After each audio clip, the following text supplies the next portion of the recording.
At dito tayo, sigurado na ang magiging tapatan ng Gilas Pilipinas kontra dito sa Macau Black Bears sa tune-up game na kung saay inaasahan sa pamamagitan nito magiging malaking tulong ito sa kondisyon ng Gilas Pilipinas bilang paghahanda sa 2025 FIBA Asia Cup na magaganap nga sa lugar ng Jeddah, Saudi Arabia sa Agosto. So balita yung nasabing magaganap na tune-up game gaganapin sa Smart Araneta Coliseum bago magtapos ang July na magsisilbing pakondisyon bago lumipad patungong Jeddah, Saudi Arabia. So magiging malaking tulong ang tune-up game na to para sa Gilas Pilipinas na magaganap nga po dahil sa makakalaban nga nila itong dekalibreng koponan at medyo naglalaki ang mga players bukod doon na dahil sa bitbit din nilang imports at balita'y posibleng magraro din ito sa Macau Black Bears itong former NBA star na si Jeremy Lin na bahagi di umano ng koponan. Justin Brownlee ngayong nakarecover na muli sa injury, coach team naniniwala na sa mga susunod na mga araw ay sisimula na rin nila ang pag-iensayo para sa paghahanda sa FIBA Asia Cup ngayong 2025 na gaganapin sa Jeddah, Saudi Arabia. So may pagbabago nga po sa schedule ng ensayo ng Gilas Pilipinas dahil batay sa latest report magkakaroon na ang Gilas ng mas mahabang preparasyon for the FIBA Asia Cup 2025 na kung saay nirebuild nga po nitong si Coach Tim Cone nung nakaraang Sabado na the national team will begin its build-up for the Asia Cup on June 30. So, napaaga nga po or mapapaaga nga po ang simula ng kanilang ensayo. Hindi na nga kagaya dati na halos 10 araw lang kung tutuusin ang kanilang ensayo. So, good set kung ganun. At about kay Justin Brownlee, ayon kay Coach Tim Cone, mahalaga rin raw talaga na makasama nila si Justin Brownlee para sa FIBA Asia Cup sa darating na Agosto sa Saudi Arabia. So bukod doon hindi daw siya nababahala dahil sa kilala naman daw niya itong si Justin Brownlee na mayroon din talagang disiplina especially sa kanyang kalusugan at sarili.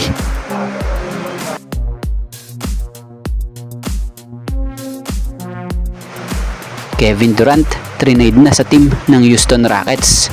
So ipinagpalit nga po ng koponan ng Phoenix Suns si Kevin Durant sa Rockets player na sila Jalen Green and Dillon Brooks na kung sa ay may kasama pa nga pong number 10 pick sa 2025 NBA draft at 5 future second round picks. So nangyaring trade batay sa report, July 6 pang araw po magiging official ang nasabing trade dahil sa rookie extension ni Jalen Green na kanyang pinirmahan noong Oktubre 2024. So ngayon may malinaw ng bagong koponan na paglalaroan nitong si Kevin Durant after ng ilang linggong pag-aantay. Sa mga hindi nga po nakakaalam kinonsulta pala itong si Kevin Durant ng Suns kung saan daw di umano nito gustong sunod na destinasyon. At dahil isa ang Rockets sa gusto rin nito na paglaruan, pinagbigyan niya daw po ng Suns ang nasabing manlalaro. Kaya naman, natitiyak ni KD na magiging magandang araw po siyang pandagdag sa nasabing koponan. Dahil sabik nga itong si KD na malipat sa Rockets at tulad ng inaasahan, ito nangyari na. At ang dahilan ng kagustuhan niyang maging parte ng Rockets ay bumilib nga di umano ito sa naging performance ng Houston ngayong season, maging ang leadership ng koponan. At dito tayo sa player na possible magpasakit ng ulo lalo na sa mga gwardiya ng SMB sa semis na ito. So inaasahang magiging big factor sa semis si RJ Abarientos para sa Ginebra. Una yung pagiging offensive player niya. Pangalawa ay yung bilis or ligsi niya sa game na kung sa ay possible iwan lang nitong mga gwardiya ng San Miguel Beermen like Chris Ross na nagkakaedad na. Yung CJ Perez na medyo pag napagod possible masira ang kondisyon at makaapekto sa opensa nito. At yung Wami Chongson na mahusay rin naman kaya lang kadalasan walang bilang yung kanyang depensa at hirap humabol sa mga switch, ay siya siguradong maiiwan talaga ng batang RJ Abarientos ang mga ito kung ganun. Bukod doon, alam ni RJ Abarientos na magiging mainit din talaga yung mga mata sa kanya ng mga makakalaban niya, ang makakalaban nila.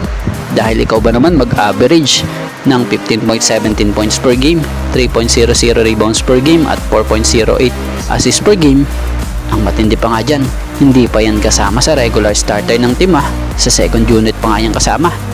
Pero tingnan nyo naman, grabe, kita na yung impact niya talaga sa team.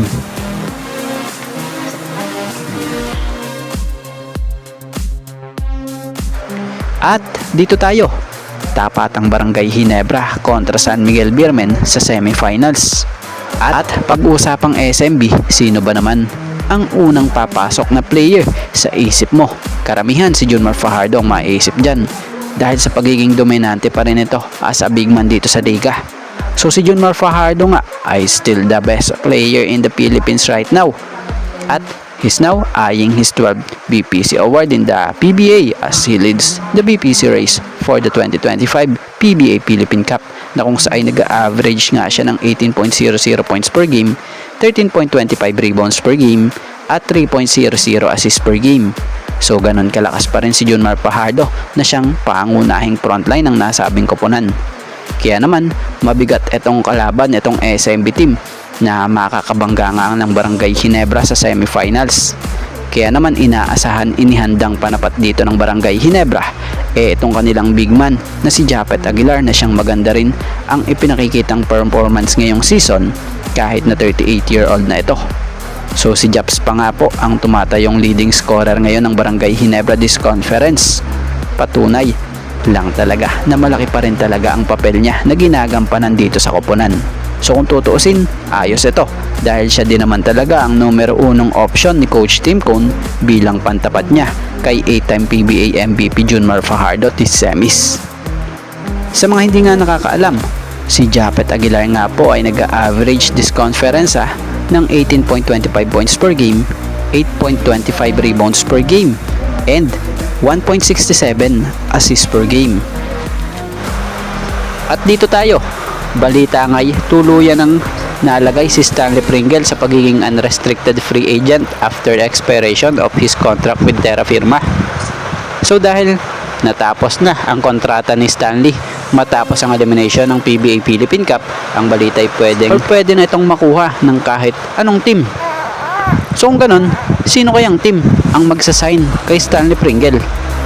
So sa mga hindi nga po nakakaalam, itong si Stanley Pringle nag-average pa nga po sa edad niya na 38 dito sa PBA ng 13.18 points per game, 3.82 rebounds per game, at 2.82 assists per game. So sa estado ng kondisyon ni Pringle ngayon healthy ito at ready to play talaga. Kita nyo naman yung ginawa niya sa Terra Firma. Talagang solid pa din yung laro niya, kung saan naaalalayan niya yung mga batang teammates niya kung paano patakbuhin ng sistema. So hindi edad ang usapan dito kay Stanley dahil talent ang babayaran mo dito kung sino mang team ang kumuha dito. So kung kayo ang tatanungin guys, saan team sa tingin nyo na babagay sa next season etong si Stanley Pringle?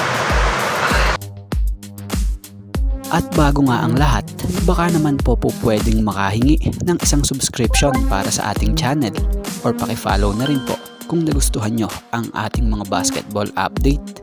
At kung ito na may makakabigat para sa inyo, kahit isang like and share na lamang po. Maraming salamat po.